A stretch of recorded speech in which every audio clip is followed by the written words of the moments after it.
Muy buenos días, Dios los bendiga, los saludo en el nombre de nuestro Señor y Salvador Jesucristo. En el día de hoy les tengo para compartir un tema que lo titulé Aprovechando las tribulaciones. Hoy en Medellín, agosto 17 del 2020. Bueno, hay una nube de testigos del cual podemos aprender. Si nosotros imitamos a los grandes hombres que están en la Biblia, estamos imitando al Señor Jesucristo. Y si estamos imitando a Jesucristo, estamos imitando a Dios. Así que en el día de hoy tendremos el enfoque en la vida de José. Bueno, para arrancar, como introducción, les tengo Hechos 7 del 9 al 14, 5 versículos. Los patriarcas movidos por envidia vendieron a José para Egipto, pero Dios estaba con él y le libró de todas sus tribulaciones y le dio gracia y sabiduría delante de Faraón, rey de Egipto, el cual lo puso por gobernador sobre Egipto y sobre su casa. Vino entonces hambre en toda la tierra de Egipto, de Canaán, y grande tribulación. No había tribulación, había grande tribulación y nuestros padres no hallaban alimentos. Cuando oyó Jacob que había trigo en Egipto, envió a nuestros padres la primera vez, y en la segunda José se dio a conocer a sus hermanos y fue manifestado a Faraón el linaje de José. Y enviando José hizo venir a su padre Jacob y a toda su parentela en número de 75 personas. Bellísimo, aquí hay un resumen de lo que pasó con José. Mi firmeza en la palabra no depende de las acciones del resto de la humanidad. Lo que verdaderamente importa es cuál es mi actitud frente a cada situación. O sea, ¿voy a ser parte de la solución o voy a ser parte del problema? Solo yo lo decido, solo tú lo decides. Por ejemplo, Josué y Caleb. Eso se ve en Números 13, en el capítulo 13 y en el capítulo 14. Ahí en Josué y Caleb vamos a aprender en esos dos capítulos muchas cosas claves. Por ejemplo, donde aquí en este trozo de la Biblia habla de que Moisés manda a los 12 príncipes, 12 príncipes representaba cada uno de una tribu. Entonces los envía a reconocer la tierra prometida, y de los 12, solo 2, Josué y Caleb, dieron un reporte donde se evidenciaba su confianza en Dios y por ende su victoria. Uno confiesa lo que se enfoca en lo que quiere y lo logra. Es un aprendizaje de ahí. Bueno, todos los demás solo hablaron negativamente. No solo eso, contaminaron al resto del pueblo y por eso no entraron en la tierra que fluye leche y miel. Bueno, hoy tenemos las promesas de Dios. Si obedecemos al Padre en lo que escrito está, esas más de 900 promesas serán una realidad en nuestras vidas. El punto es andar por el espíritu y no por la carne o los 5 sentidos. Bueno, entonces la palabra a estudiar esta mañana es tribulación mental. Es la palabra tlibo y la palabra tlipsis, T-H-I-L-I-P-S-I-S. Tlipsis. Así que en total de los dos usos hay 55. Les traje solo 12 para este estudio. El primer uso está en Mateo 7, 14. Siempre el primer uso nos puede ayudar a entender la generalidad de ese tema. En el 13, arrancamos del 13. Entrad por la puerta estrecha, Jesucristo está hablando, ¿no? Porque ancha es la puerta y espaciosa el camino que lleva a la perdición, y muchos son los que entran por ella. Porque estrecha es la puerta y angosto, ahí está la palabra tlipsis, angosto el camino que lleva a la vida y pocos son los que la hallan. Esa vida es la vida Zoe, es la vida a toda su plenitud. Bueno, en ese mismo tema está en Lucas 13, 24. Esforzaos a entrar por la puerta angosta, porque os digo que muchos procurarán entrar y no podrán. Bueno, la palabra esforzaos esforzados por entrar.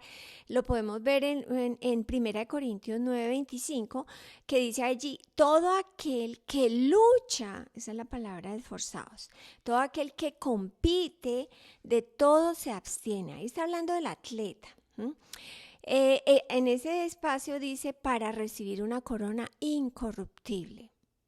Los otros atletas reciben otros que son premios corruptibles, pero el atleta espiritual es el que recibe, el que compite y de todo se abstiene. Es como cuando un bebé nace, eso es solo el comienzo, de ahí en adelante comienza la crianza, el entrenamiento de los padres sobre ese niño y los hábitos que va desarrollando. Vea, es muy importante los hábitos porque esos serán en gran parte lo que determinará el rumbo a seguir. Bueno, en cuanto a la palabra entrar, esa palabra les tengo 4 usos. Mateo 7:21, no todo el que me dice Señor, Señor entrará en el reino de los cielos, sino el que hace la voluntad de mi Padre que está en los cielos. Ahí habla de que pueden expulsar demonios, profetizar, hacer milagros, etc. No, es una constante. El hacer la voluntad de Dios es una constante. Otro uso de entrar está en Mateo 19:17, arrancando del 16. Entonces vino uno y le dijo, Maestro bueno, ¿qué haré para tener la vida eterna? Y él dijo, ¿por qué me llamas bueno? Ninguno hay bueno sino uno, Dios. Mas si quieres entrar en la vida Zoe, ¿no? Guarda los mandamientos. ¿Sí ve? Es una constante todo el tiempo. El otro uso está en Juan 3, 4 y 5. El tema de allí es Nicodemo, un maestro de Israel. Este vino a Jesús de noche y le dijo, Rabí, sabemos que has venido de Dios como maestro. Porque nadie puede hacer estas cosas, estas señales que tú haces si no está Dios con él.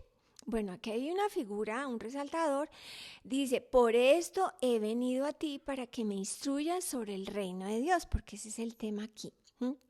Respondió Jesús y le dijo, de cierto te digo, que el que no naciere de nuevo no puede entrar en el reino de Dios, no puede percibir, no puede comprender el reino de Dios.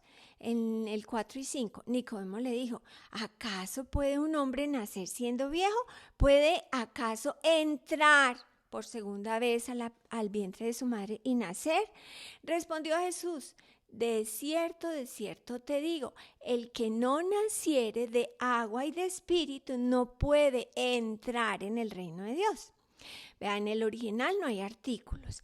Aquí hay una figura que se llama endiadis, es evidente. Aquí está hablando de agua espiritual o del espíritu que nos imparte el agua. Para entender un poquito más sobre eso, en Juan 4:14 dice, mas el que bebiere del agua que yo le daré no tendrá sed jamás, sino que el agua que yo le daré será en él una fuente que salte para vida eterna. Esa fuente que salte es brotar con ímpetu el agua.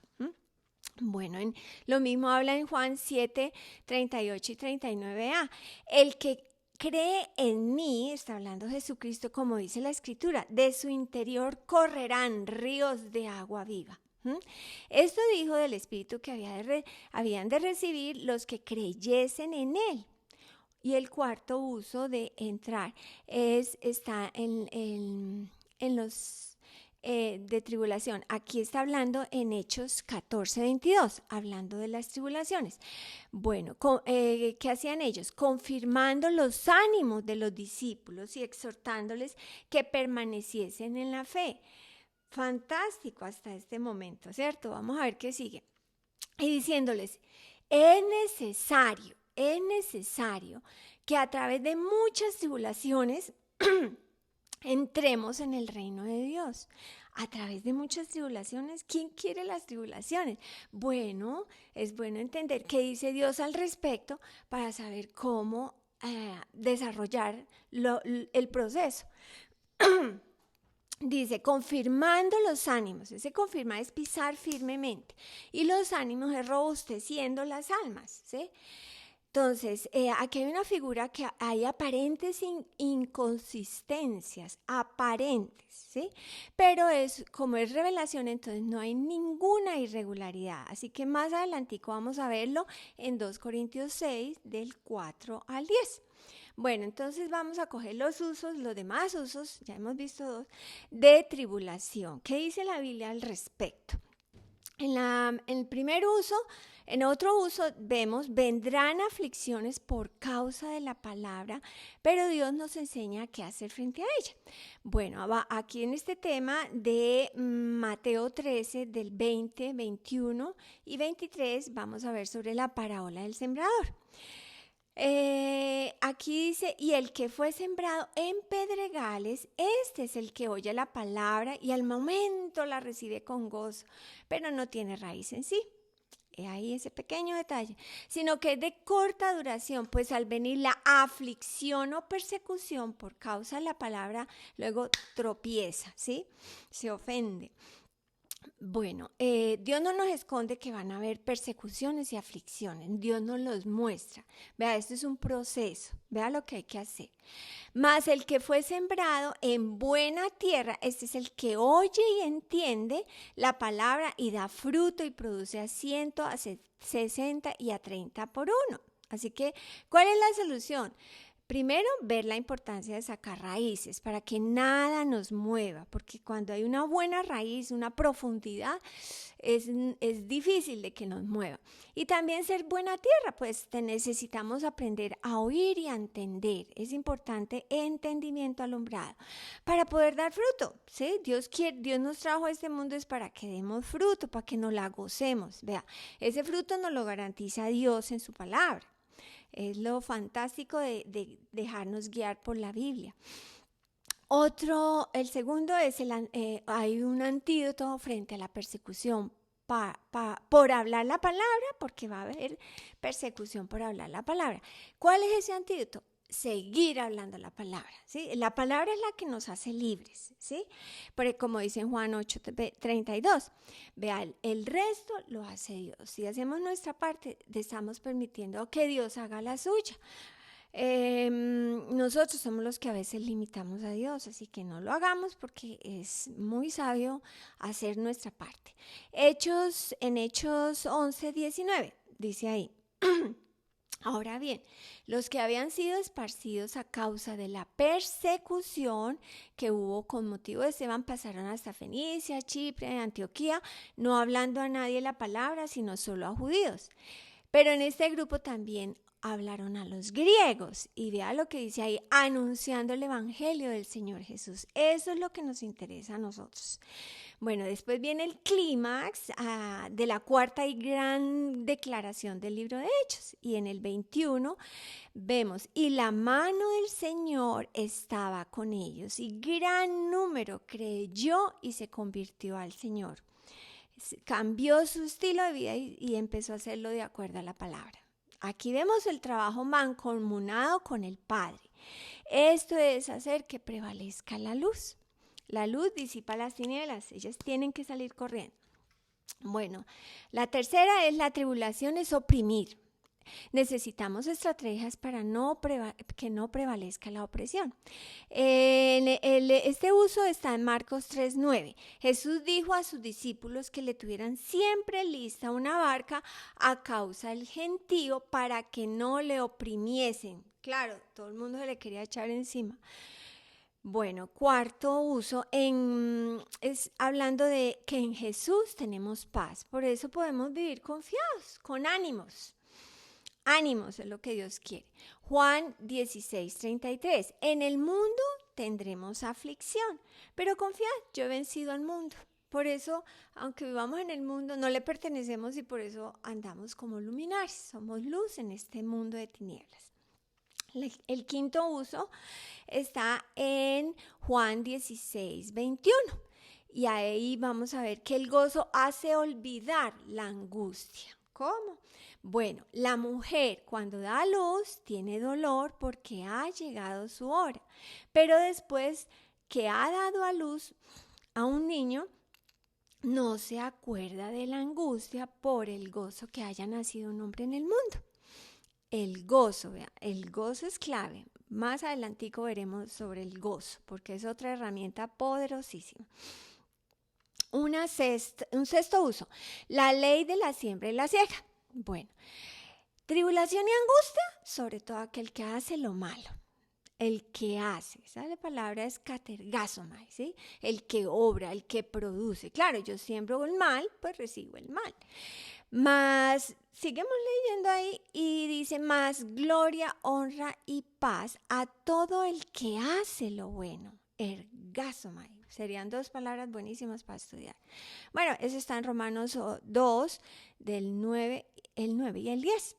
Así que para las que hacen el mal, tribulación y angustia, ellos nadan en la tribulación y angustia. En cambio, Dios nos enseña a atravesar rapidito eso porque es leve y es momentánea la tribulación. Eso dice Dios en Corintios. Séptimo uso, nos gloriamos en las tribulaciones y las aprovechamos. Nos gloriamos en las tribulaciones y las aprovechamos. Vamos a ver cómo es. En Romanos 5, del versículo 2b al 5. Ahí hay dos figuras. La primera es, y no solo nos gloriamos en la esperanza de la gloria de Dios, sino también nos gloriamos en las tribulaciones. Nos jactamos, hacemos alarde. Eso es lo que es gloriarse. Bueno, nótese que el énfasis de Pablo está en el verbo nos gloriamos, como diciendo, no solo soportamos tribulaciones, sino que nos gloriamos en ellas, sabiendo, percibiendo, conociendo, entendiendo que la tribulación produce, katergazomai, obra, paciencia, que es la misma palabra perseverancia. Y la perseverancia, prueba. Esa palabra prueba es dokimé, es carácter probado, experiencia, méritos. Y la prueba, esperanza, y la esperanza no avergüenza. ¿Sí?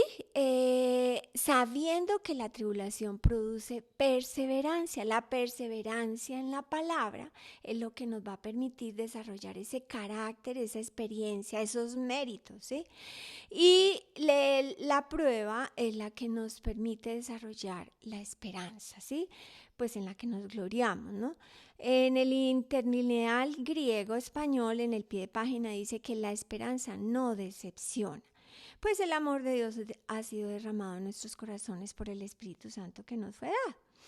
Entre el versículo 3 y 5 hay otra figura que se llama climas, de palabras o escalas. Se repite lo que produce cada una, lo que produce. Nos gloriamos en las tribulaciones porque de ellas se produce perseverancia. Y de la perseverancia se produce carácter probado. Y del carácter probado se produce esperanza. Y la esperanza no avergüenza. En otras palabras, estamos bajo presión mental. Esto es para la gloria de Dios, pues es la oportunidad de perseverar en lo que escrito está.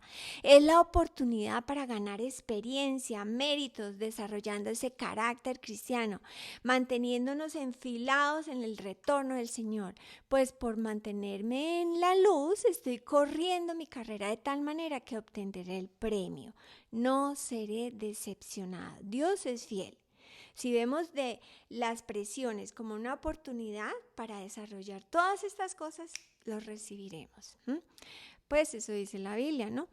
El octavo uso es, recibimos consolación en medio de tribulación de nuestro Padre y de nuestro Dios. Bueno, entonces, ¿quién es la fuente de la consolación? Es Dios. Dios es nuestra fuente de consolación en todas nuestras tribulaciones, para que nosotros también podamos bendecir a los que nos rodean, ¿cierto? Así que la tribulación recibimos dos cosas, pero primero vamos a leer el versículo. Está en 2 Corintios 1, 4, en el 6 y en el 8.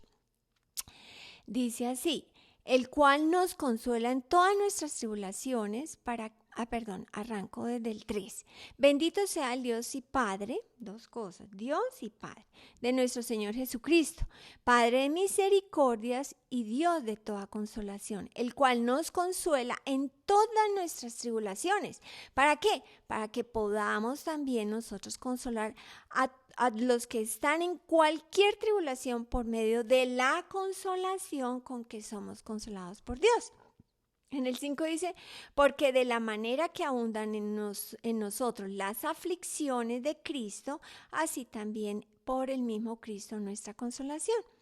Así que la exhortación a ser, esas son dos cosas, la exhortación y el ser fortalecidos por Dios. Y además recibimos la salvación, ¿sí? Él nos consuela.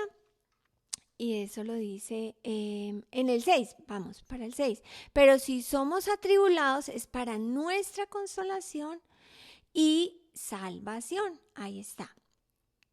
Pero si somos atribulados es para nuestra consolación. Esa consolación es ser fortalecido, es exhortado. Eso es un consuelo. Imaginen, Dios el que nos está consolando. Es un ruego que Dios nos está haciendo. Perdón. Y la salvación es rescate y seguridad. O si somos consolados, es para nuestra salvación, nuestra consolación y salvación. O si somos consolados, es para vuestra consolación. ¿Sí? Ese consolados es paracaleo, es llamar a un lado, es alentar, animar, amonestar. Y es para nuestra consolación, es para ser fortalecidos y exhortados. Versículos 7 y 8 al 10. Y nuestra esperanza respecto de vosotros es firme, pues sabemos que así como sois compañeros en las aflicciones, ¿sí? Somos socios, cómplices, participantes. También lo sois en la consolación, porque hermanos, no queremos que ignoréis acerca de nuestra tribulación que nos sobrevino en Asia. Es importante que estemos atentos a nuestros hermanos en Cristo, en especial a aquellos que están al frente peleando por nosotros, ¿sí? Aquí él habla de que tuvimos en nosotros mismos sentencia de muerte para que no confiásemos en nosotros mismos, sino en Dios que resucita a los muertos. ¿Se acuerdan del estudio de obedeciendo a Dios y su palabra? ¿En qué podemos confiar y en qué no debemos confiar? Dios no quiere que confiemos en nuestra inteligencia y en nuestra sabiduría, no, que confiemos en Dios y en su palabra, que Él es el sabio. Entonces tuvimos en nosotros mismos sentencia de muerte para que no confiásemos en nosotros mismos, sino en Dios que resucita a los muertos, el cual nos libró y nos libra, en quien esperamos que aún nos librará de tan grande muerte, cooperando con la oración. Otra estrategia poderosísima, la oración. El noveno uso, perseverando en la palabra, somos entrenados y tenemos un proceso que trae resultados. Es perseverando en la palabra, así es. En 2 Corintios 6, del 4 al 10. Antes bien nos recomendamos en todo como ministros de Dios. Antes bien nos recomendamos, o sea, hacer resaltar, mostrar, presentar una persona a otra como digno. ¿Cómo nos recomendamos? Como ministros de Dios, en mucha paciencia. Esa es perseverancia. De nuevo, la perseverancia. Con eso es que arrancamos. En tribulaciones, nos recomendamos en todo como ministros en tribulaciones. Ahí está la palabra tlipsis. En necesidades, en angustias. Vea, esta porción contiene dos figuras. Una es una antítesis y consiste en poner un pensamiento o ideal frente al otro a fin de que el contraste resulte más llamativo. Entre el versículo 4 y 5 hay una experiencia amarga de 7 modos de sufrimiento, ¿sí?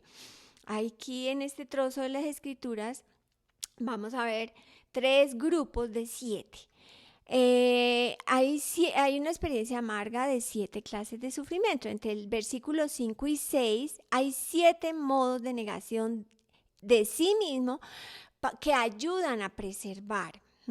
Por ejemplo, ahí habla de trabajos, desvelos, ayunos, pureza, ciencia, longanimidad, no nos dejamos sacar la piedra. Bondad, la bondad derrite el corazón y desarma a cualquiera. Es una manera de preservar. Y entre el versículo 6 al 8 hay 7 resultados expuestos en las vivas antítesis. Versículo 8, por bondad y por honra y por deshonra, por mala fama y buena fama. En el versículo 9, como engañadores pero veraces, como desconocidos pero bien conocidos, como moribundos, mas he aquí vivimos, como castigados, mas no entregados a la muerte, como entristecidos, mas siempre gozosos, como pobres, mas enriqueciendo a muchos, como no teniendo nada, mas poseyéndolo todo. Dice, como engañadores pero veraces. Esa palabra veraces es verdadero. Claro, si uno practica la verdad, uno se vuelve un verdadero. Usa la misma palabra amante de la verdad. Como desconocidos pero bien conocidos, como moribundos, o sea, aquí vivimos. Vivimos es porque estamos enfocados en la vida Sao. Ese Sao es la vida Zoe, que es la vida a toda plenitud que nos llamó Jesucristo, que nos hizo disponer. Como castigados, esa es la palabra paideuo, disciplinados. Por eso nosotros la disciplina es un privilegio ser disciplinados. Somos discípulos de Jesucristo, mas no entregados a la muerte, como entristecidos, mas siempre gozosos. ¿Sí ve? Siempre el gozo, siempre gozosos, como pobres, menesterosos que no tenemos plata, más enriqueciendo a muchos, como no teniendo nada, más poseyéndolo todo. O sea que lo que Dios quiere que engrandezcamos es que somos veraces, somos bien conocidos, aquí vivimos a plenitud, no estamos entregados a la muerte, estamos siempre gozosos, siempre enriqueciendo a muchos, ¿sí? Poseyéndolo todo. La otra figura es oximorón. Esta figura consiste en decir algo que a primera vista parece necio, pero encierra una gran sabiduría. En el versículo 4 del capítulo 6 y entre el 8 y el 10. Toda esta porción es un continuo oxímoron, rayano en la más asombrosa paradoja. Parece contradictorio, pero no lo es. Bueno, en el décimo uso, si no desmayamos, será nuestra gloria. Si no desmayamos, la clave es perseverar hasta el retorno de Jesucristo. Bueno, vamos a ver dos. Uno es de Pablo y otro de los creyentes. Así que en Efesios 3:13, el contexto de este capítulo es la administración de la gracia. En el versículo 11b y 12 dice así: en Cristo Jesús nuestro Señor, en quien tenemos seguridad y acceso con confianza por medio de la fe en Él. Por lo cual pido que no desmayéis a causa de mis tribulaciones por vosotros, los cuales son vuestra gloria. Así que cambiaré la palabra vosotros por ustedes, ¿sí? Lo mismo el su y sus. En el interlineal griego-español dice: pido no desmayar en las tribulaciones de mí en pro de ustedes, que es la gloria de ustedes. Aquí el apóstol Pablo estaba en tribulación y él la superó, siendo esto una manera de mostrarle a los creyentes cómo hacerlo. Bueno, el otro uso está en los Tesalonicenses 2, del 1 al 4. Nosotros mismos nos gloriamos de ustedes en las iglesias de Dios por su perseverancia, es la palabra paciencia, ¿no? Y fe en todas sus persecuciones y tribulaciones que soportáis.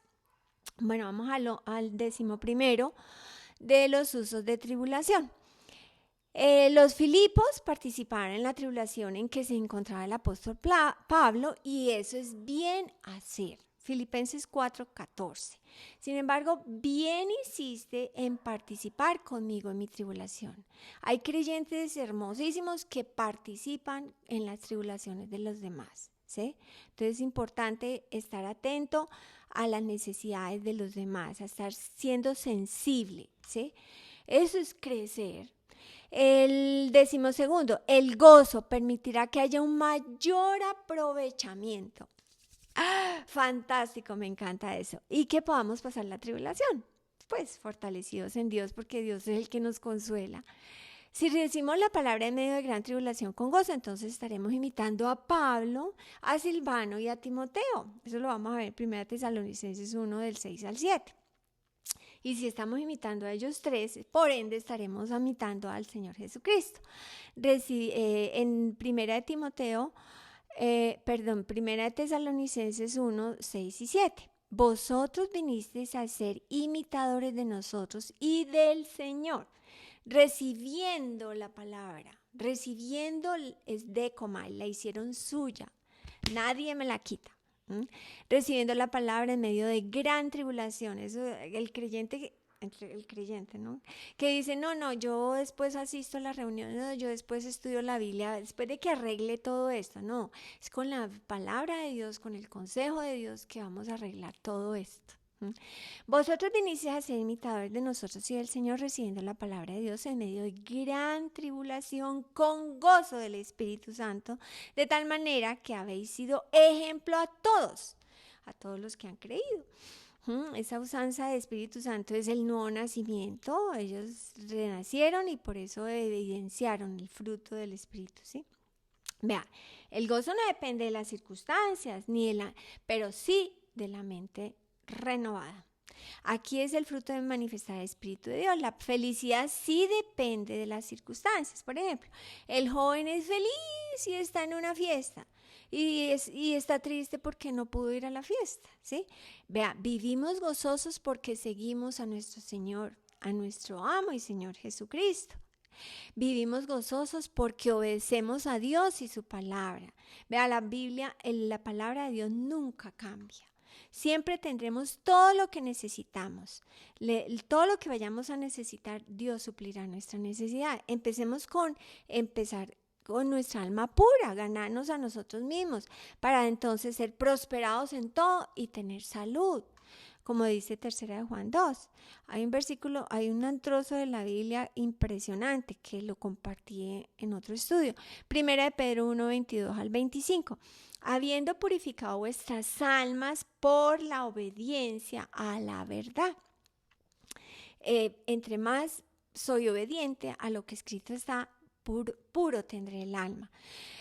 ¿Para qué? Para el amor fraternal no fingido, amados los unos a los otros entrañablemente de corazón puro, siendo renacidos no de simiente corruptible, sino incorruptible por la palabra de Dios que vive y permanece para siempre. Porque toda carne es como la hierba y toda la gloria del hombre como la flor de la hierba. La hierba se seca y la flor se cae, mas la palabra del Señor permanece para siempre. Y esta es la palabra que por el Evangelio os ha sido anunciada. En Hebreos 13, 17, la palabra gozo se traduce a alegría. Y el contexto está en obedecer, pues para que haya provecho, ¿no? Porque ahí dice, obedeced a vuestros pastores y sujetaos a ellos, porque ellos velan por vuestras almas como quienes han de dar cuenta. ¿Para qué? Para que lo hagan con alegría y no quejándose, porque esto no es provechoso. Y yo que era tan quejadora, tan quejambrosa. Bueno, ahí vamos aprendiendo, ¿no? En Hebreos 12:2 dice, puesto los ojos en Jesús, el autor y consumador de la fe, el cual por el gozo puesto delante de él, sufrió la cruz. Puesto los ojos en Jesús, eso es lo que debe ser nuestro enfoque, ¿sí? Es como cuando yo montaba cicla y toda la vida monté cicla y siempre que veía un hueco, una cosa fea, entonces yo tenía que estar mirando hacia adelante, no mirando el hueco porque rápido lo cogía, pero si miraba un paso adelante salía rapidito. Puesto los ojos en Jesús, el autor y consumador de la fe, el cual por el gozo puesto delante de él soportó, resistió la cruz, menospreciando lo oprobio, y se sentó a la diestra del trono de Dios. Vea, él recibió porque él se mantuvo enfocado, ¿sí? Como la mujer cuando va a dar a luz está enfocada en salir adelante, tiene que pensar lo mejor si quiere tener éxito. Tengamos la mirada en Jesús, él tuvo la mirada en la meta, los hombres y mujeres comprometidos perseveran, aprovechan la situación para ser entrenados, para que lo que sea que venga salgamos airosos, bendecidos y dándole la gloria al Padre de misericordia y al Dios de toda consolación. Un ejemplo de esto está en Hechos 12:11. Es verdad que ninguna disciplina al presente parece ser causa de gozo, sino de tristeza, pero después da fruto apacible de justicia a los que en ella han sido ejercitados.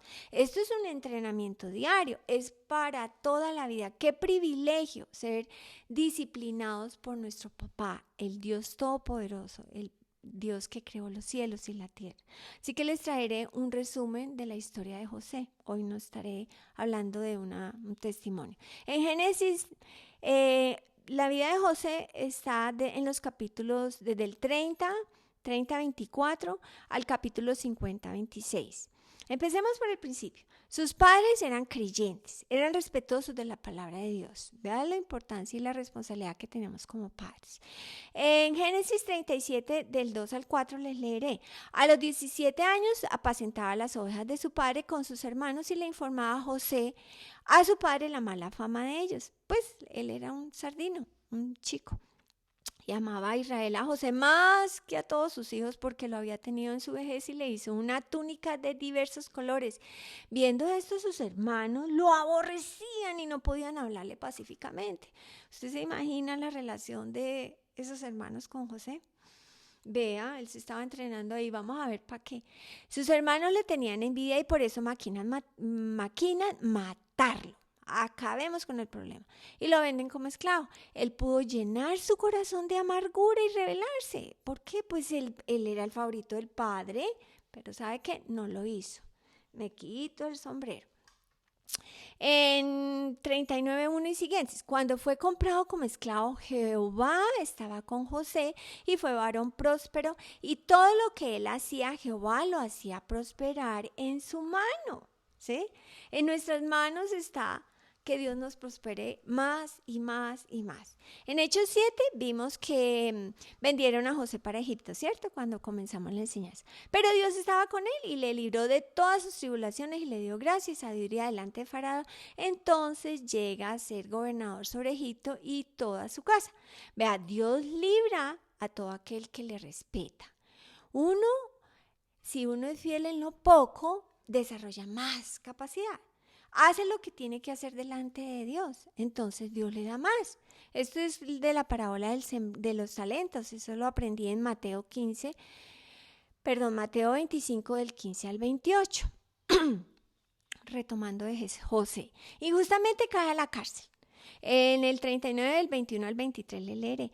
Pero Jehová estaba con él y le extendió su misericordia y le dio gracia en los ojos del jefe de la cárcel. Y el jefe de la cárcel le entregó entregó en mano de José el cuidado de todos los presos que habían en aquella prisión. Todo lo que se hacía allí en la prisión, él lo hacía. Vea, él empezó a trabajar cuidando un grupo de ovejas. Y ahora está cuidando un grupo de personas. Seguimos. No necesitaba atender el jefe de la cárcel, cosa alguna de los que estaban al cuidado de José, porque Jehová estaba con José y lo que él hacía, Jehová lo prosperaba. Entonces, en la situación cual sea, siempre vamos a poder ser luminares. Siempre vamos a poder ser parte de la solución y no del problema. Cada uno lo decide. ¿Por qué? Porque Dios está de nuestro lado. Agrademos al Padre. La clave es respetar a Dios y su palabra. Dios siempre está ahí. Él está listo para ayudarnos. Si tenemos una actitud correcta de sujeción, respeto y reverencia, podremos disfrutar de las bendiciones que nos da en medio de gran tribulación, de todas las tribulaciones. Porque en Egipto era una gran tribulación, ¿no? Vea, cuando tenemos una actitud incorrecta nos alejamos de Dios y también nos vamos a alejar de las bendiciones que Él nos da cada día. Bueno, retomando a José. Luego José a sus 30 años pasa a ser el segundo en mando de todo Egipto y ahí él estaba preparando a todo un pueblo en tiempo de abundancia para los tiempos de escasez que vendrían. Él fue un excelente administrador, así que si queremos ser unos buenos administradores, aprendamos de él también. Vean, los tiempos de tribulación al parecer aquí fueron como 13 años. Yo creo que su mayor entrenamiento fue estando en estas tribulaciones. Bueno, su padre muere, entonces sus hermanos toman acción. Vea la acción que toman los hermanos. Génesis 50 del 15 al 21. Viendo los hermanos de José que su padre era muerto, dijeron, quizá nos aborrezca José y nos dará el pago de todo el mal que le hicimos. Y enviaron a decir a José, tu padre mandó antes de su muerte diciendo, así diréis a José, te ruego que perdones ahora la maldad de tus hermanos y de su pecado, porque mal te trataron. Por tanto, ahora te rogamos que perdones la maldad de los siervos del Dios de tu padre. Y José lloró mientras hablaban. Vinieron también sus hermanos y se postraron delante de él y dijeron, henos aquí por siervos tuyos. En el 19 y 21.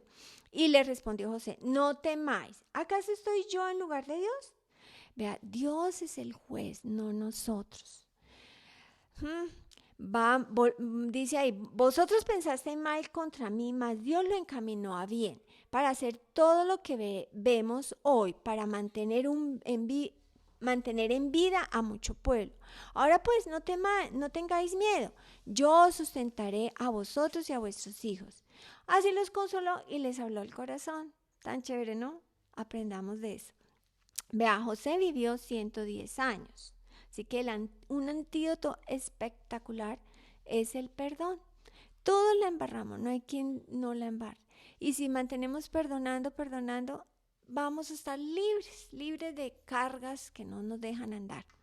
Bueno, en Romanos 8:35, para terminar, ¿quién nos separará del amor de Cristo? ¿Tribulación o angustia o persecución o hambre o? Hay un arresto ahí, nada. Dice, antes en todas estas cosas somos más que vencedores por medio de aquel que nos amó. Por lo cual estoy segura, persuadida de que ni la muerte, ni la vida, ni ángeles, ni ninguna cosa creada nos podrá separar del amor de Dios que es en Cristo Jesús, Señor nuestro. ¿Me acompañan en una oración? Amado Dios, en el nombre de Jesucristo, te queremos dar gracias, Señor, por ser nuestro Padre de misericordia y Dios de toda consolación. Gracias, Señor, porque siempre estás ahí ayudándonos a dar cada paso, Señor. Gracias, Señor, por toda esta nube de testigos que nos sirven de ejemplo y en la cual podemos aprender de cada uno, Señor, muchas cosas. Gracias, Padre, por nuestro mayor ejemplo, Jesucristo, por ese gozo que Él tenía en su corazón, Padre, porque Él sabía cuál era tu voluntad, lo llevó a cabo y siempre obtuvo los resultados que tú lo promete, Señor. Y así sucede con nosotros cada día que practicamos tu palabra, con esa confianza, con esa alegría en el corazón, Padre, porque el gozo es alegría y no depende de las circunstancias. Gracias, Señor, por permitirnos vivir en un mundo donde a pesar de las tinieblas podemos resplandecer como luminares. Gracias porque tú siempre estás ahí para mostrar tus milagros, señales y maravillas por nuestra firmeza. Gracias, Señor, en el nombre de Jesucristo, nuestro Señor y Salvador. Amén.